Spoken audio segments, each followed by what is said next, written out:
What's up, guys? It's Motoxiety, baby, and today we are MILF hunting. Just kidding, we're not actually MILF hunting. We are on the way to Starbucks to go get some coffee. So, just a quick little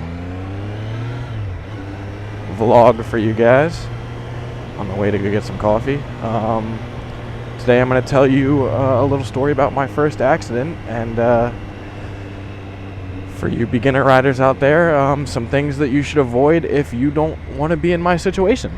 And hopefully that helps you guys out and, helps you become better riders, and, you can learn from my mistakes and really just, I don't know. But give me a second here. Let me just wait for all these cars to go.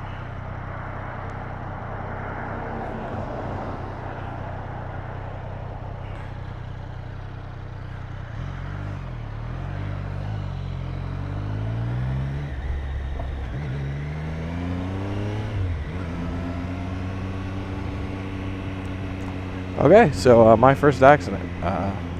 I was on a 2023 KLX 300, and it was a brand new bike that I had just purchased. To give you a little backstory, my buddy and a couple of my other friends, they really wanted to get dirt bikes. They all went out and bought dirt bikes. They were really excited to go do some woods rides. And at the time, I had a Grom. I was pretty new to riding.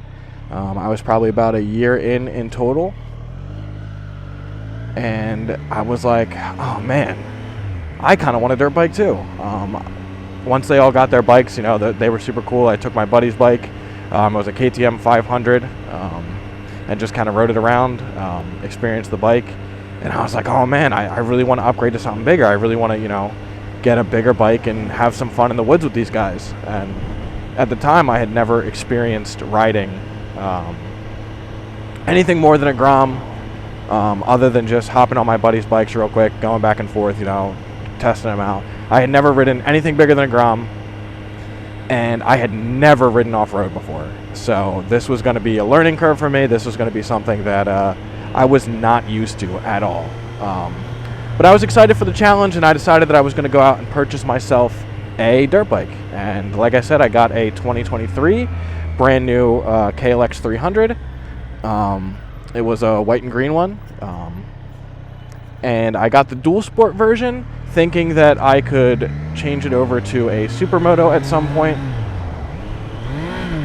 Unfortunately, I just got stuck in neutral there. That's super embarrassing.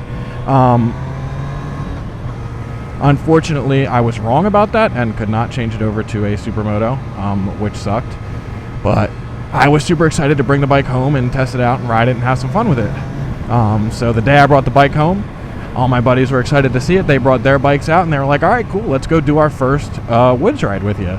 So I had probably only ridden the bike about 10-15 minutes. We were, taking it, to our buddy's house, picking them up, getting everybody on their bikes. I'd only ridden it about 10-15 minutes before we went on our first woods endeavor. Tip number one for you beginner riders, if you have never done something before, don't just dive headfirst into it, because as you're about to find out from this experience, I learned the hard way not to dive headfirst into things. We went out on this woods ride, and I definitely learned from it. So yeah, we went out, we went riding, and I was taking my time with it. I was going super slow, just kind of learning how the bike handled on sugar sand and in the woods in general. And it was a super uncomfortable experience for me. Immediately I was like, I kind of don't like this, but I'm going to give it some more time and just kind of see. I'm following behind them. They're ripping through the woods, having a great time, and I'm probably going like 20-30 mile an hour, just trying to keep up with them as best I could, but really more so just trying to not fall over and trying not to shit my pants, because I was super uncomfortable. I was super nervous, and I really did not enjoy the whole experience. But yeah, so we get about 30 minutes into this ride, and I start to get a little bit more comfortable. Kind of like standing up on the bike. I'm enjoying it a little bit more. and I decided to go a little bit faster. That was my first mistake. I decided to go a little bit faster than I was comfortable going, and with that, I was looking down at my speedometer more instead of up in front of me like I should have been. Even as I'm talking to you guys now, I have my eyes up and in front, and that's one of the most important things with riding is staying alert. Every once in a while I'll check my mirrors, but for the most part I'm trying to keep my eyes up and alert and not looking at my speed as much. So what if I get pulled over? That's not a big deal. I would rather have my eyes up and be going a little faster than the speed limit than someone pull out in front of me and I'm looking down at my speedometer worried about speeding or something like that, and getting an accident. But yeah, so I decided to go a little bit faster than I was comfortable going, and I was looking down at my speedometer, and when I looked up, my buddy in front of me had his brake lights were on, and instantly in my brain I was like, oh fuck, those are red brake lights. Red brake lights mean brake. I'm getting pretty close to him pretty fast. I need to stop too. And instantly my brain just went brake, and I braked. If you know anything about dirt bikes, and you know anything about grabbing a handful of front brake on a dirt bike in the dirt, it doesn't go so well. And I learned that very quickly. The bike bucked me. I flew probably like 15 feet in the air and landed on my head, and went for a nice 6-7 foot slide. I'm going to show you guys some pictures of my helmet after the crash, what it looked like. It did not look pretty. It did not look good. I was very badly hurt from this little accident.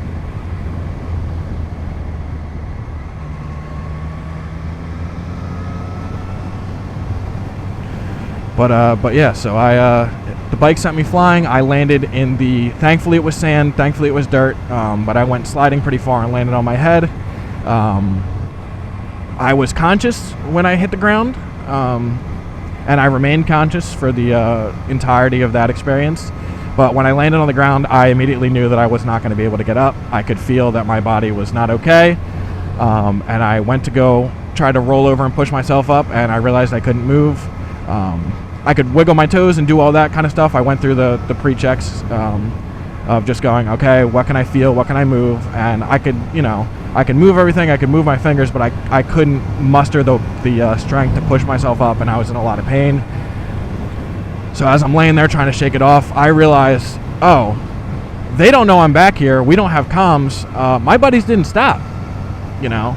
I'm looking and watching them just disappear, and I'm like, oh, I have no way to contact them. I can't reach my phone.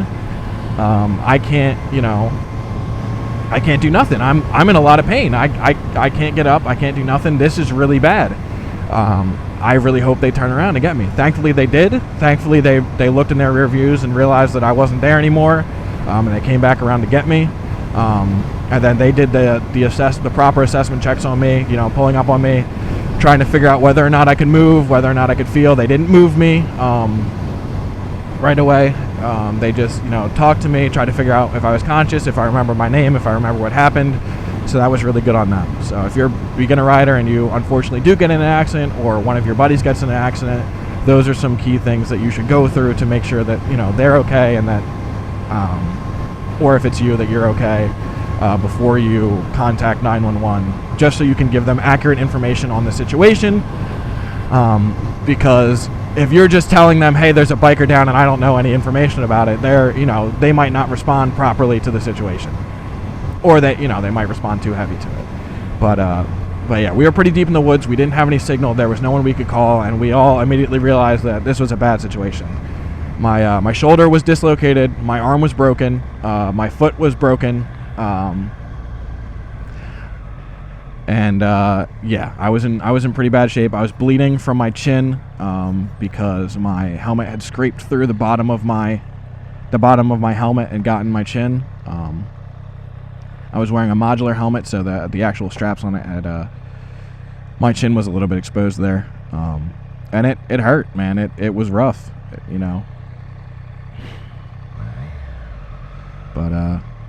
But yeah. Sorry, I got distracted by that. But thankfully there was other people out doing woods rides too in their truck, and they actually stumbled across us probably about 5 minutes into me crashing.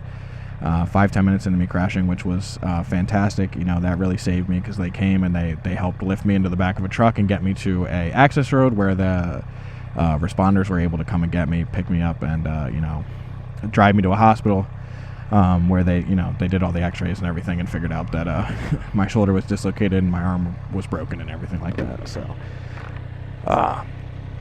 it was a pretty painful experience, and I definitely learned a lot from that about, you know, being patient with things and not just, you know, rushing to doing the next thing that I'm not prepared for. You know, they talked me into it. They, you know, it's not their fault or anything like that. Obviously, it's my fault, but you know, I listened to them instead of listening to my gut of saying I'm not ready for this. You know, or at least taking it slower than I should have taken it slower than I did, you know. Instead, I was trying to rush into it and make things happen that I wasn't ready for. But, you know, I'm not going to say I'm glad that it happened because I learned from it, but, you know, everything that happens in life is a learning experience, and it's something that you can take away from, you know. You know, obviously I have this thing now, and it's a lot of bike and it's a lot of power. I have it in rain mode right now, and I'm chilling on it. I'm not trying to do anything too crazy, not trying to do anything too dangerous. And like I said in previous videos, I'm taking this thing super seriously and making sure that I understand this bike and I ride it within my limits. You know, and that's really what you should do. You know, there's a lot of people on social media who are, you know, doing wheelies and doing some crazy stuff, and that's cool. Like, a lot of them are professionals doing that stuff. If you're a beginner rider, if you're someone who's been riding for a couple months, you are not a professional doing that stuff. And even they get hurt. So I would recommend that you don't do that. You know, at least until you find someone who can teach you all the proper ways to doing it. And even then, you're still open to getting hurt. So, you know, just, there are people who love you out there. There are people who want you to come home every single day. So just think about that the next time you go and do something wild. That's all. I hope you guys have a great day and you enjoyed my story. And that'll be it. I'll post the rest of this ride, and yeah, thanks guys.